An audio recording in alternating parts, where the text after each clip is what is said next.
Bueno, prosiguiendo con esta ceremonia, cediendo el uso de la palabra al ingeniero Eduardo Ricaud Gamboa. El ingeniero Ricaud es gerente general de Metrología y Pruebas SADCB, catedrático del Instituto Tecnológico de Nogales por 30 años y representante del Grupo Estratégico Regional del Estado de Sonora por parte de la industria. Y el tema que él nos hablará esta mañana es la metrología en la actualidad. Posteriormente tendremos un receso de 25 minutos. Gracias. Adelante. Muy buenos días, muchas gracias. Pues vamos a pasar ahora a una parte pues muy importante de lo que nos mencionaba la ingeniera Elizabeth Tejeda. Ella nos dio un panorama general de lo que es todo el proceso de acreditación en México y lo que es la entidad mexicana de acreditación. Y dentro de todo eso, una parte importante es la metrología, es de lo que yo les voy a hablar. Precisamente el CENAM, el Centro Nacional de Metrología, es un laboratorio en realidad, mientras que la EMA es una entidad acreditadora, es decir, es la que acredita, la que revisa, la que hace las auditorías. El CENAM no hace ese tipo de trabajo, ellos calibran básicamente, tienen su laboratorio de calibración y son la referencia nacional en la mayoría de los patrones. De hecho, en la presentación que les voy a dar, vamos a mencionar un poquito más de eso.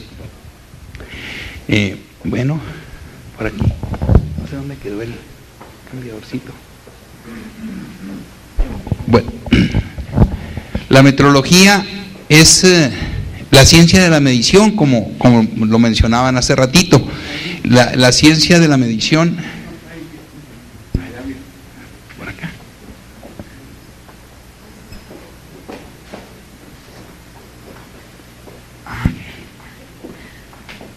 Okay. La ciencia de la medición, entonces, en la vida diaria, desde que nosotros nacemos o desde el inicio de nuestra existencia, estamos sujetos a estos procesos de medición.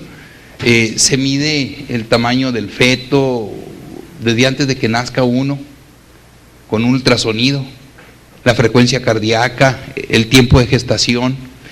Cuando nacemos, cuánto pesó, la estatura, la circunferencia del cráneo, porque son mediciones importantes que se relacionan con la salud del bebé, ¿verdad?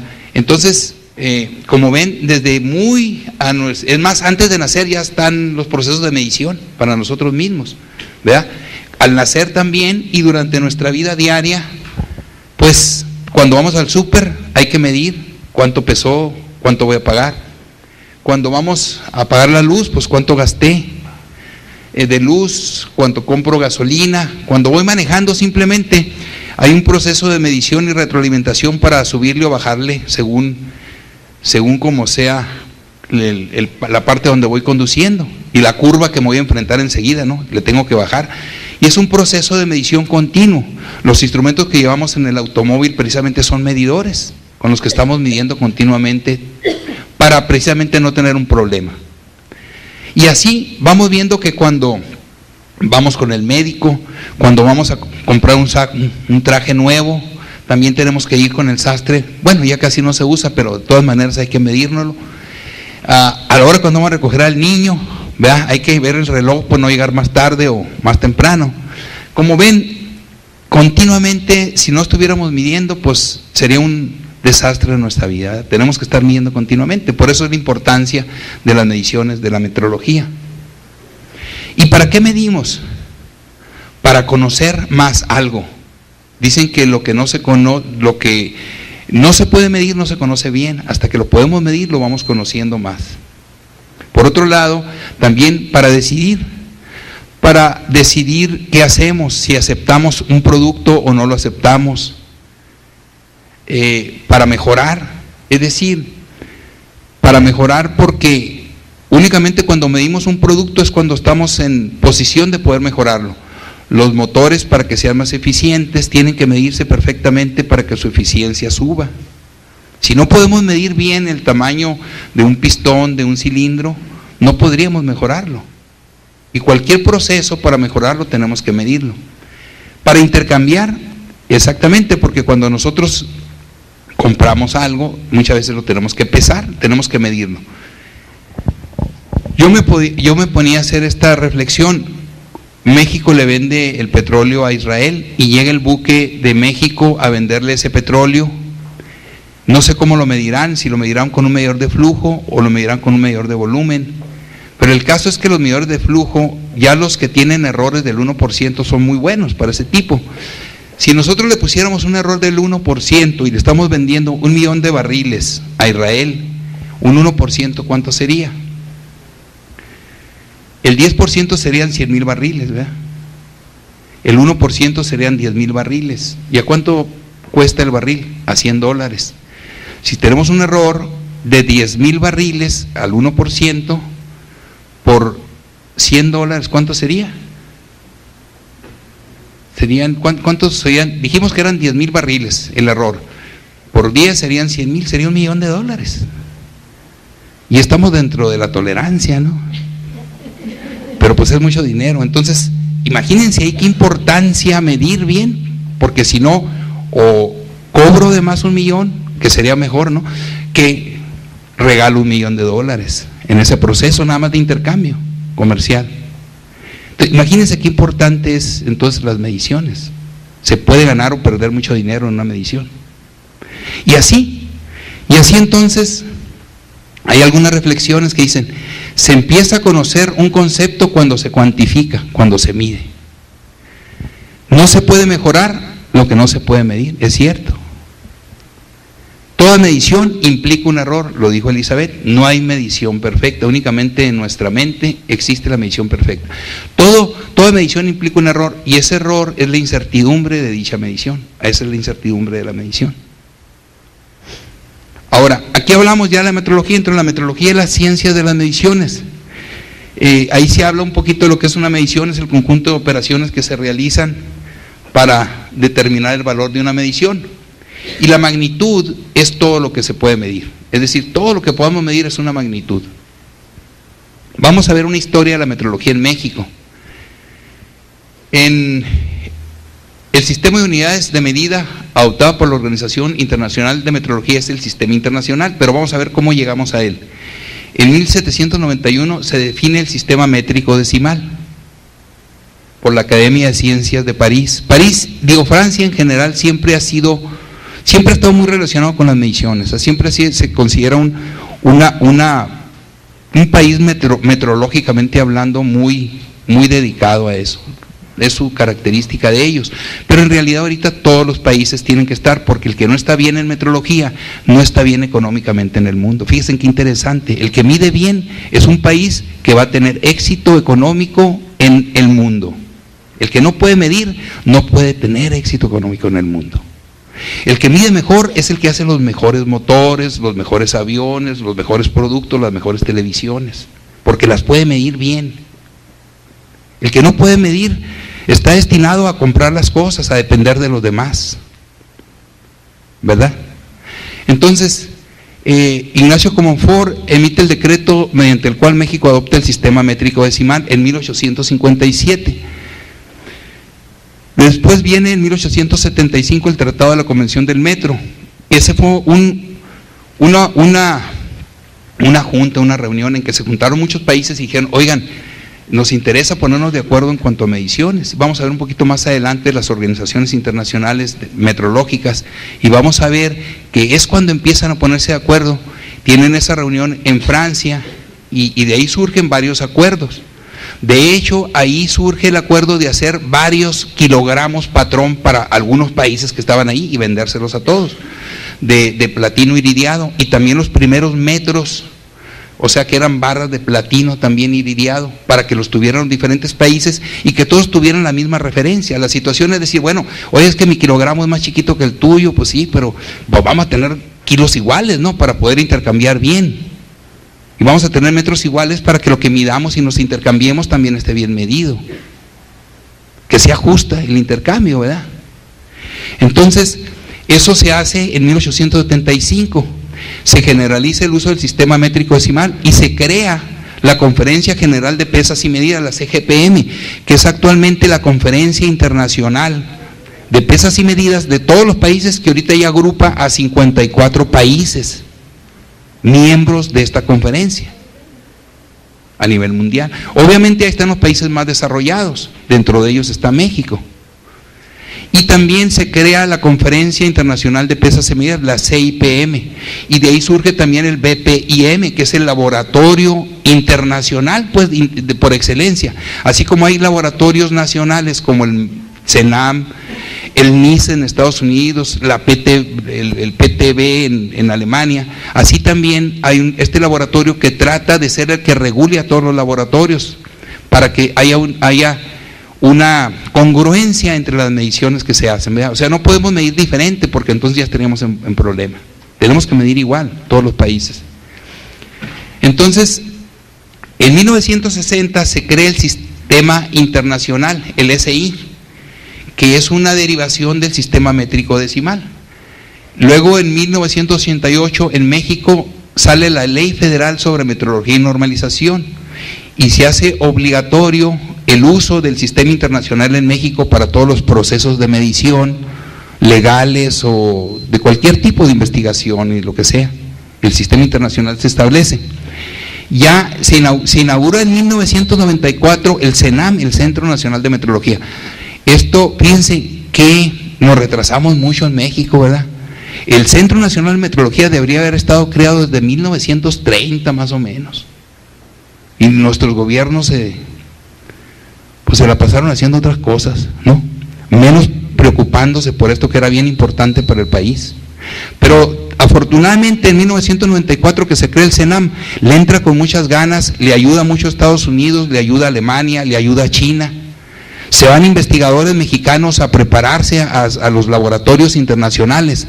Y el CENAM ahorita es un laboratorio que se tutea con los laboratorios de todo el mundo. Ya estamos bien preparados, tenemos buenos investigadores, tenemos el reconocimiento internacional y gracias a Dios en poquitos años tenemos muy buen laboratorio nacional para orgullo de todos nosotros. Este laboratorio se encuentra en Querétaro, a un ladito de Querétaro, en una parte muy bonita. Se escogió ahí porque el clima es muy templado y eso es muy bueno para los laboratorios de calibración, que no haya ni mucho frío ni mucho calor, porque la temperatura es muy importante para las mediciones.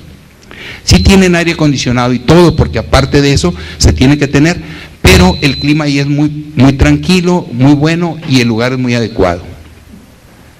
Bueno, finalmente en 1999 sale el reglamento de la Ley sobre Metrología y Normalización. Esta ley es la que regula todas las actividades de metrología en México. El sistema internacional está formado por esas 7 unidades o 7 magnitudes. Longitud, el metro; tiempo, el segundo; masa, el kilogramo; temperatura, el grado Kelvin; cantidad de materia, el mol; corriente eléctrica, el ampere; intensidad luminosa, candela. De estas 7 se derivan todas las demás unidades: velocidad, área, volumen, flujo, cualquier otra, ¿vea? Cualquier otra se derivan de esas 7. Y esas se salvaguardan en el CENAM, precisamente, en el Centro Nacional de Metrología, ahí se tienen salvaguardadas. El kilogramo patrón que se realizó en 1875 en el Tratado del Metro, ese que se hizo, todavía está guardado, ahí está guardado. Yo fui, lo vi, lo tienen hasta en un subterráneo a temperatura controlada, allá lo vi uno de lejos, ¿no?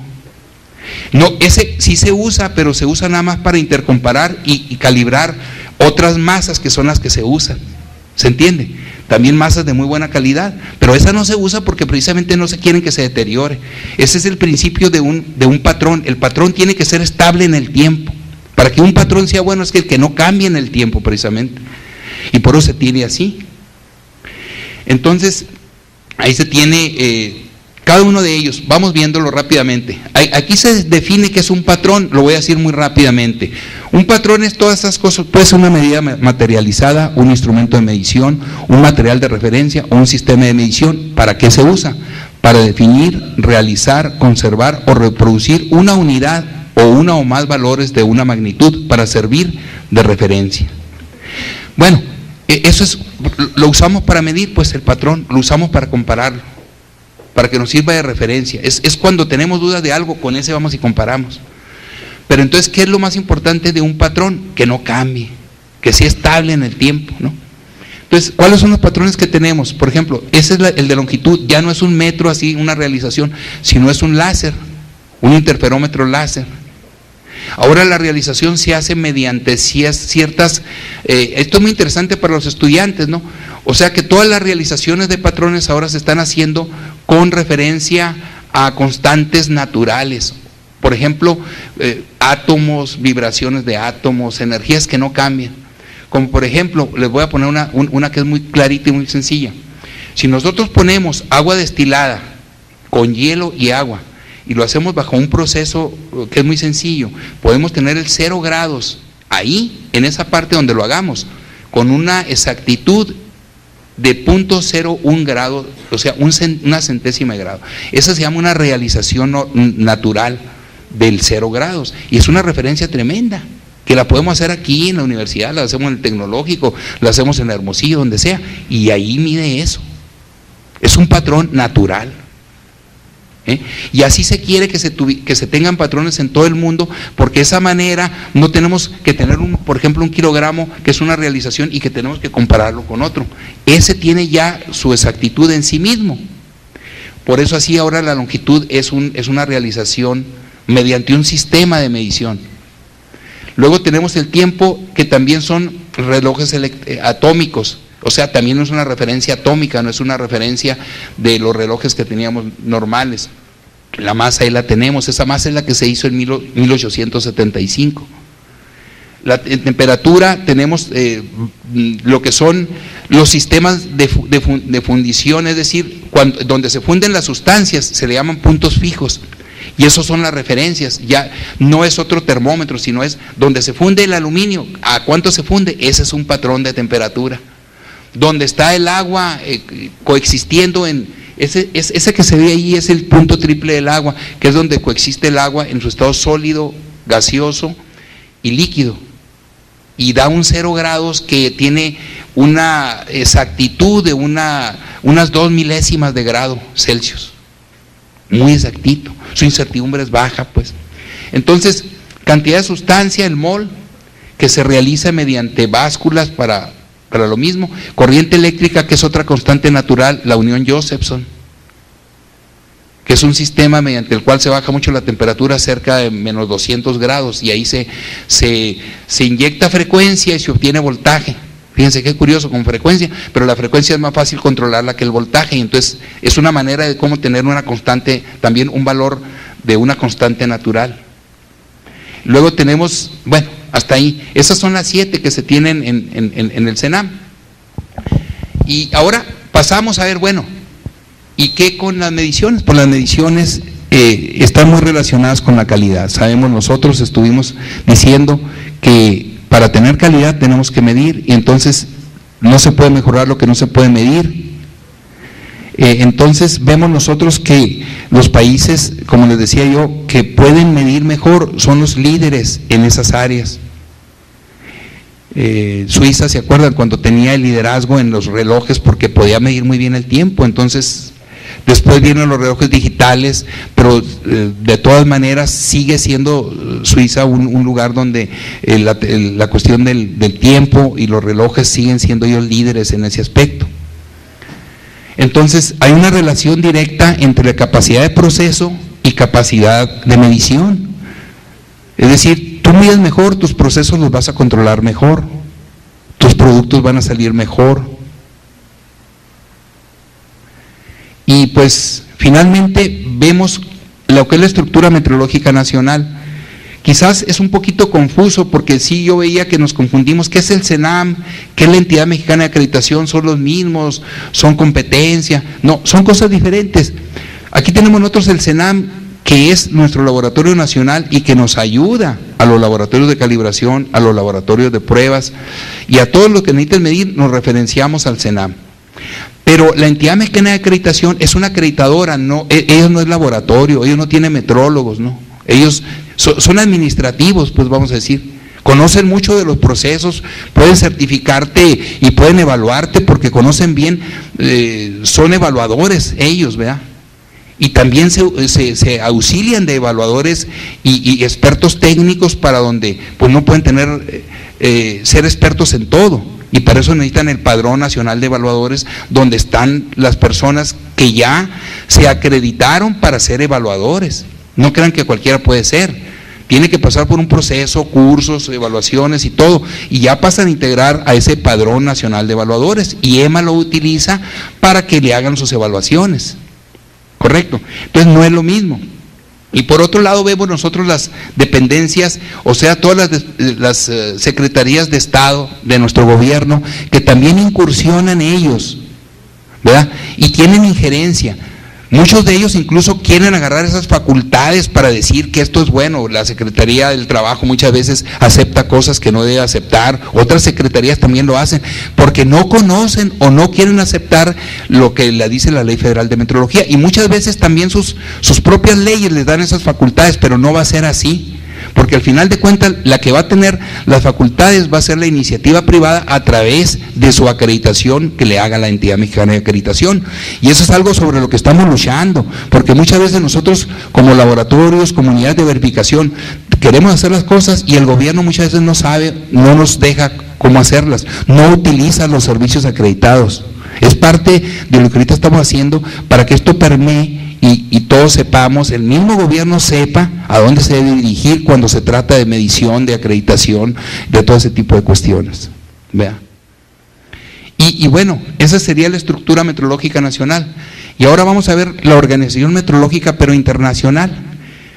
Internacionalmente, vimos nosotros en la filmina anterior que, pero aquí, vamos a ver un poquito para atrás. Vemos nosotros que aquí está el BIPM. El BIPM es el laboratorio, es la Oficina Internacional de Pesas y Medidas que está en Francia, y esa de alguna manera está relacionada con el Centro Nacional de Metrología, porque a través de esta se relaciona con todos los demás países. Es como el que los agrupa, vamos a decirlo así, el que los agrupa. Entonces, la Organización Metrológica Internacional está basada en esto, en la Conferencia General de Pesas y Medidas, la CGPM, la que le dijimos que tiene 54 miembros y 32 asociados. Estos miembros y asociados son países. Al decir así estamos hablando de países.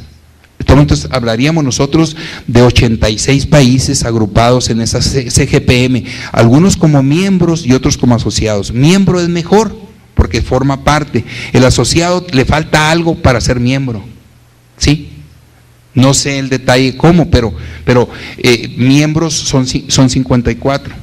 A partir de ahí hay un organismo que estos se reúnen cada 4 años y tienen una junta en la que toman decisiones acerca de para dónde va la metrología a nivel internacional, qué cambios vamos a hacer, qué nos conviene, etcétera, etcétera.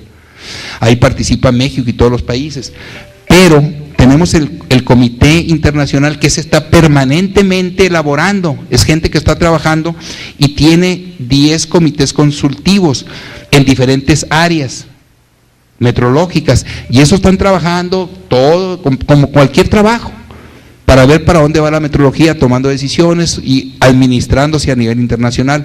México forma parte de esos comités también, colabora. Muchos de estos puestos no los pagan ellos, sino que los pagan los países de donde van, porque está integrado por gente de diferentes países. Entonces de su país les pagan, son como delegados que se les comisiona para ese trabajo. Cabe decir que la comunidad metrológica internacional es muy cooperativa, es decir, ahí gracias a Dios, como son científicos, no hay mucho celo, al menos en la mayoría de los casos.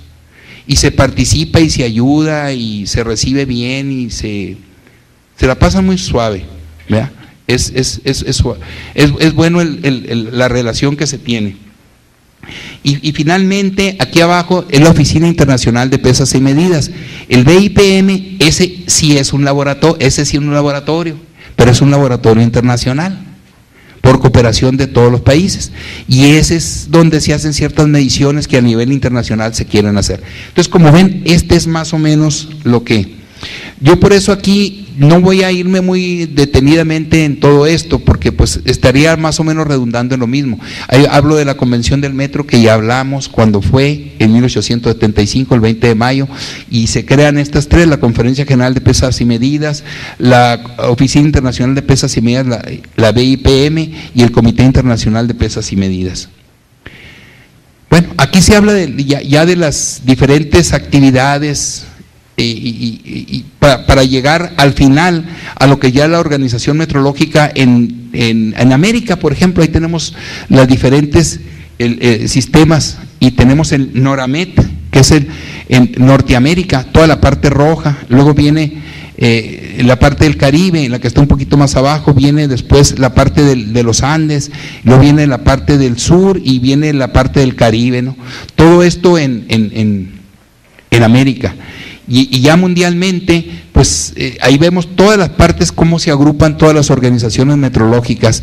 Todas esas forman parte precisamente de la Conferencia General de Pesas y Medidas, ¿no?, del CGPIM. Entonces, como ven, la meteorología está bien organizada y está a nivel internacional. Y es algo que nos beneficia, es algo que pues como estudiantes o como personas, cualquiera de nosotros puede pensar para hacer negocio, para conocerla más a fondo, y como ven, el acreditarnos o el certificarnos siempre nos lleva a un nivel que podamos nosotros ser reconocidos a nivel internacional. Y como decían, la competencia que tenemos ahorita no nada más es interna, sino también externa, y más bien externa, porque los laboratorios internacionales quieren incursionar a México para ellos hacer el trabajo de meteorología, y los laboratorios mexicanos pues estamos defendiéndonos, e incluso estamos pensando cómo irnos a otros países también para hacerle la competencia allá en Estados Unidos o en Perú o donde sea, ¿no? Porque tenemos la misma capacidad, podemos hacer el mismo trabajo que ellos hacen, y pues esa es la invitación para todos ustedes, que incursionemos en estos ámbitos meteorológicos y de acreditación que nos pueden servir para desarrollo del país y para desarrollo de nosotros mismos como personas. Muchas gracias.